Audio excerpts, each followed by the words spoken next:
Bonjour à tous, alors quatrième vidéo du cours d'histoire géo de 5e. Aujourd'hui on va corriger deux diapositives, faire un petit récit d'explication de cours et je vous donnerai donc les dernières consignes pour la fin de cette séquence qui sera donc pour la semaine prochaine.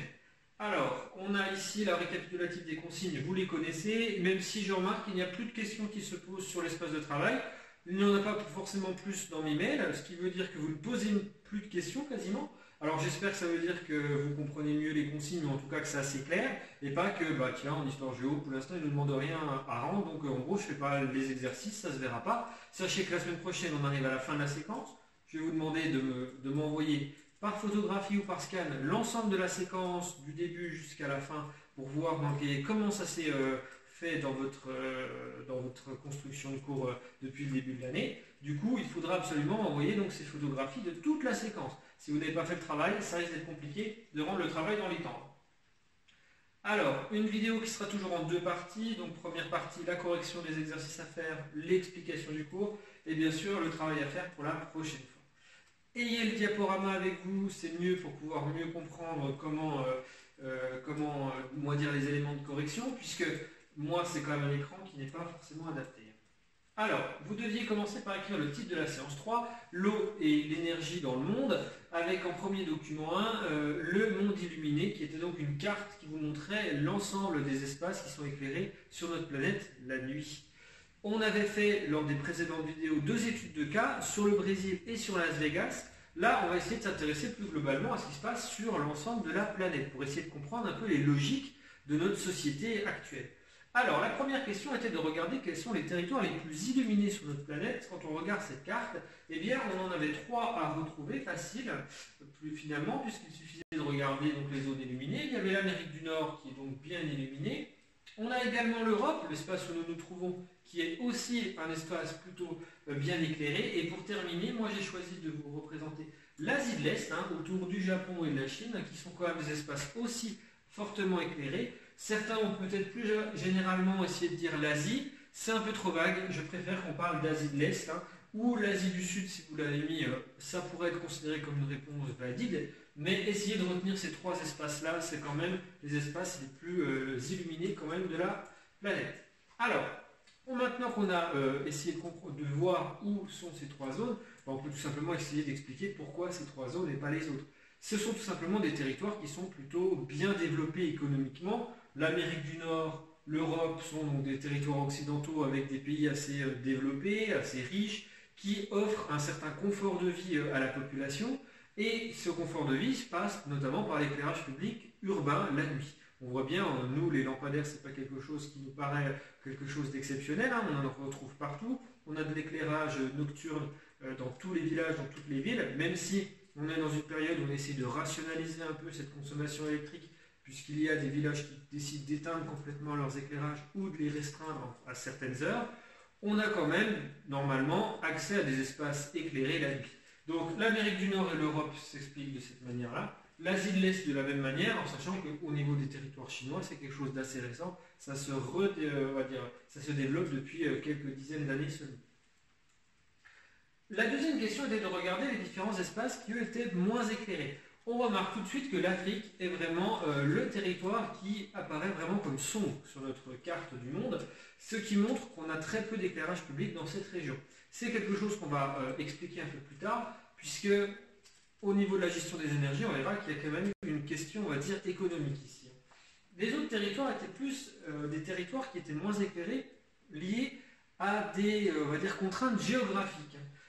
Ici, si vous regardez le centre de l'Amérique du Sud, c'est en partie lié à la présence de l'Amazonie, qui est une terre beaucoup moins peuplée que le reste finalement des territoires qui sont, on va dire, littoraux sur l'Amérique du Sud. Donc ça explique qu'on ait moins d'éclairage, on ne va pas éclairer les singes, donc on n'a pas de lampadaire au milieu de l'Amazonie. Pareil, au niveau de l'Océanie, on a beaucoup d'espaces sombres en Océanie, il y a soit des forêts tropicales, soit des déserts comme au centre de l'Australie. Là aussi, on ne va pas mettre des éclairages pour des animaux, ou en tout cas s'il n'y a pas d'êtres vivants, d'êtres humains par exemple. Alors, c'est pareil au niveau de l'extrême, on va dire des extrêmes, le nord et le sud, puisqu'on est ici sur des territoires polaires, avec donc le Grand Nord canadien, on a le Groenland, on a également ici donc la Sibérie, qui sont des territoires peu éclairés, il y a très peu de population, Donc ça s'explique. C'est pareil pour l'Antarctique. Donc tous les territoires peu peuplés, c'est logique, on a peu d'éclairage. Alors, maintenant on va essayer d'expliquer pourquoi l'Afrique. L'Afrique est quand même un territoire beaucoup plus peuplé. Alors oui, il y a le Sahara et il y a également une forêt au niveau du Congo, mais il y a quand même deux territoires qui sont quand même beaucoup plus peuplés que ce que laisse supposer finalement cette carte de l'espace illuminé. Si on veut expliquer en fait l'absence de lumière la nuit, c'est tout simplement parce qu'on est dans un territoire où l'énergie est moins diffusée dans certains villages, dans certaines villes, et aussi parce que comme on a moins d'utilisation d'électricité ou alors qu'on en a moins en quantité, eh bien on va rationaliser un petit peu aussi l'utilisation, et donc on va moins utiliser l'éclairage public qui coûte cher à la société et qui donc nécessite des investissements publics. Je donne un exemple plus concret qui va sortir de l'Afrique pour vous montrer un peu que ce n'est pas forcément lié à l'absence d'accès à l'électricité si on ne voit pas d'éclairage. C'est l'exemple de la Corée. Alors, il faut savoir que la péninsule coréenne est aujourd'hui divisée en deux pays. On a la Corée du Sud et la Corée du Nord. La Corée du Nord aujourd'hui est une dictature qui est plutôt isolée économiquement et politiquement du reste du monde. C'est un territoire qui est renfermé sur lui-même, dans lequel on peut rarement aller. Ça m'étonnerait que vous arriviez à faire du tourisme en Corée du Nord aujourd'hui. Donc c'est un territoire très fermé et qui aujourd'hui a des gros problèmes d'accès à l'énergie et du coup essaye de rationaliser au maximum sa consommation électrique. Si on regardait une photo de nuit, là je ne vous la montre pas, mais allez voir sur internet, c'est assez flagrant. Vous mettez péninsule coréenne de nuit, vous allez vous rendre compte que le sud de la péninsule, qui est donc la Corée du Sud, qui est un pays développé sur le modèle occidental, eh bien elle est complètement illuminée, cette partie sud, alors que la partie noire, elle est coupée finalement de la lumière, c'est-à-dire qu'elle est complètement dans l'obscurité. Et on voit vraiment un contraste entre les deux territoires. Il n'y a pas de désert qui explique ça, il n'y a pas de forêt qui explique cela non plus. C'est tout simplement parce que le gouvernement a dit non, l'électricité ça sert aux usines, ça sert à l'armée, ça sert à des choses vraiment utiles et stratégiques. L'éclairage public ça ne sert à rien, donc on n'éclaire rien. Donc forcément on est dans le noir. Pourtant ça ne veut pas dire que c'est un pays où les gens n'ont pas accès à l'électricité. Donc on a une explication on va dire de type rationnel, pas forcément un manque d'électricité, même si pour l'Afrique aussi il y a des territoires qui n'ont pas encore accès à cette énergie dans les zones les plus reculées. Alors, une fois qu'on a vu ça, vous aviez également le document 2, l'évolution de la production d'énergie depuis 1860. Donc vous aviez une courbe qui vous montrait donc, la production d'énergie par l'humanité depuis donc, le 19e siècle, et vous deviez dans un premier temps essayer de me dire comment ça évolue. On se rappelle, évoluer, ça peut baisser ou augmenter. Me dire ça évolue, ça ne permet pas de savoir de quoi vous parlez. Il faut expliquer comment est cette évolution. Alors, il fallait tout simplement dire qu'elle augmente, voire même qu'elle explose à partir d'une partie des années 1950-1960. Donc la production augmente bien de manière considérable. Et aujourd'hui encore, on est donc dans cette pente d'augmentation. On n'est pas du tout dans une période où on est en train de réduire. On voit que finalement la courbe ne cesse d'augmenter. Alors, quelle invention a permis le développement de l'énergie électrique? Si on regarde finalement ce schéma, eh bien on se rendrait compte que finalement ce serait peut-être l'énergie nucléaire qui serait la responsable finalement, donc cette énergie, du développement de la production d'électricité. Bien entendu, c'est beaucoup plus complexe que cela. Il y a certains pays qui n'ont pas du tout d'accès à l'énergie nucléaire. On ne peut pas dire que l'électricité est uniquement d'origine nucléaire. Seulement, c'est une manière de produire énormément d'énergie électrique pour certains pays développés comme la France ou les États-Unis ou la Chine, par exemple, qui utilisent certaines centrales. Donc, tandis que finalement, on a quand même d'autres productions électriques qui vont être liées à des centrales au charbon, des centrales au pétrole ou peut-être des barrages électriques. Ça peut aussi expliquer la production d'électricité. Mais en tout cas, on a l'impression ici que ce serait ça qui permettrait d'expliquer cette augmentation de la production électrique.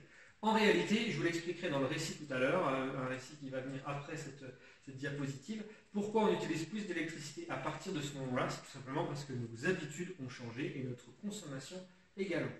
Alors, question numéro 3 du coup. Quelles sont les 3 formes d'énergie les plus utilisées aujourd'hui? Il suffisait de regarder en quantité, c'est assez facile à trouver également. Donc on avait donc, dans un premier temps le charbon qui est utilisé depuis le plus longtemps finalement que les autres. C'est une énergie qu'on utilise à partir du 19e siècle. On le verra l'année prochaine, je n'en parle pas plus. Mais en tout cas, c'est une énergie qui continue à être, une source d'énergie qui continue à être utilisée aujourd'hui. On a le pétrole qui représente finalement la majorité aujourd'hui de la production d'énergie dans le monde.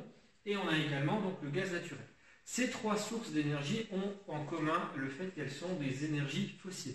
J'espère que vous avez bien noté les deux définitions dans votre cahier, biomasse et énergie fossile. Donc le gaz naturel, le pétrole et le charbon sont des énergies fossiles, c'est-à-dire qu'elles sont finalement à l'origine des matières organiques qui sont non renouvelables. C'est-à-dire qu'on ne peut pas imaginer à l'échelle de l'humanité avoir un renouvellement de ces trois types de sources d'énergie. Ce qui veut dire que quand on utilise un stock, finalement, une quantité de pétrole trouvé dans un endroit, eh bien, quand ce stock est épuisé, on ne peut pas imaginer que d'ici 5, 50, 100, 200 ou 300 ans, eh bien, il y a un nouveau stock qui se remette en place, ou même un stock qui apparaisse quelque part où il n'existait pas il y a un demi-siècle ou 2 siècles auparavant. Ce qui veut dire finalement qu'on a un stock limité, fini, à l'échelle de notre espèce. Si on utilise tout le pétrole qu'on a actuellement sur la planète, on n'en aura plus jamais. Donc il faut faire attention, il faut rationaliser un peu la production de ces énergies, surtout qu'on considère qu'on regarde finalement, ça représente la majorité de notre production énergétique aujourd'hui au niveau de la planète. Donc on a aujourd'hui une dépendance très forte à des sources d'énergie qui peuvent manquer d'ici une cinquantaine ou une centaine d'années en fonction finalement de l'énergie dans laquelle on parle. Donc c'est quand même un problème. Ça c'est quelque chose qu'il faudra essayer d'expliquer un peu plus tard. Alors, comme je vous ai dit, je voulais vous expliquer finalement l'évolution de la production d'énergie, notamment d'électricité, hein, mais pas seulement aussi l'évolution de la production de pétrole peut s'expliquer pour des raisons, on va dire, de société, de fonctionnement de notre société. Alors, si on regarde bien, c'est bien à partir des années 1940-1960 que notre courbe elle augmente véritablement avec on va dire une pente assez forte. Alors pourquoi ça arrive à partir de ces années-là? En fait, c'est lié à la fin de la Seconde Guerre mondiale. À cette période-là, on a une société qui va commencer à se développer sur le mode de la société de consommation. Alors la consommation, elle se fait notamment à la base avec, par exemple, la voiture. Il faut savoir qu'à partir de la fin de la Seconde Guerre mondiale, on va commencer à avoir de plus en plus de véhicules individuels qui vont être achetés par des familles, par des individus, qui permettront donc à ces personnes de se déplacer. Alors, je suis en train de faire un récit, hein, je sais que c'est une vidéo enregistrée, n'essayez pas de tout recopier dans le cahier, ne faites pas 3 pages non plus d'explications, ce serait trop long. Remettez juste avec quelques mots-clés, 2-3 informations, c'est suffisant. Si votre récit il dépasse finalement une quinzaine de lignes, c'est que vous avez écrit beaucoup trop de choses. Là, on est vraiment dans l'explication pour vous aider à comprendre, on n'est pas dans un cours magistral, vous êtes encore trop jeune pour ça, et l'objectif, c'est pas de vous noyer dans les informations. Moi, je vous donne juste des éléments de compréhension. Alors, ici on a la voiture, donc je vous ai dit, hein, on a commencé à avoir de plus en plus de voitures, déjà une voiture par famille, et puis à un moment donné on en a mis une deuxième quand il y avait 2 personnes qui avaient besoin de se déplacer pour aller au travail, ce genre de choses. Donc une voiture, ça consomme quoi? De l'essence, donc du pétrole, forcément la consommation de pétrole, dès le moment où des gens ont des voitures, ça explose. Déjà c'est un premier temps, c'est un premier élément de réponse. Ensuite, on a aussi par exemple l'électroménager qui se développe à partir de ces années-là. On invente les machines à laver, du moins, on les démocratise, c'est-à-dire qu'on commence à les généraliser dans les familles. Donc les machines à laver, on a également les téléviseurs, les frigos, les aspirateurs, bref, tout ce qu'on va retrouver aujourd'hui dans une maison qui permet d'automatiser ou de faciliter, on va dire, la vie quotidienne. Ces instruments ont tous un point commun, ils utilisent l'électricité. Forcément, il va falloir produire plus d'électricité pour, éclairer les gens, et surtout, essayer de faire fonctionner leur nouveau matériel.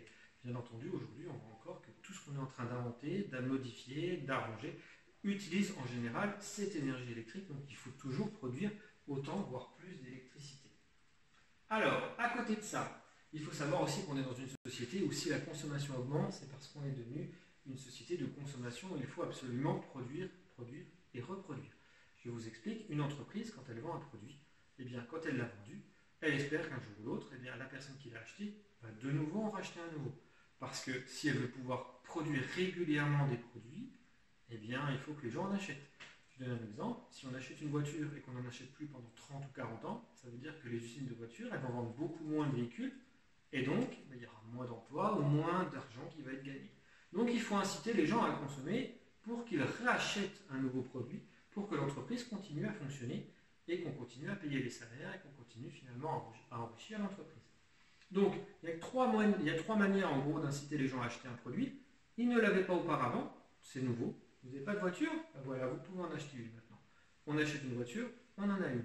Deuxième élément, le produit ne marche plus. On avait un vélo, il s'est cassé. bon, on est obligé de racheter un vélo. Donc, un objet qui ne fonctionne plus, un objet qui n'existait pas, qu'on ne possédait pas plutôt. Donc ça, c'est deux éléments qui permettent d'expliquer qu'on achète un produit, c'est du pratique. Donc c'est normal, c'est logique d'en arriver là.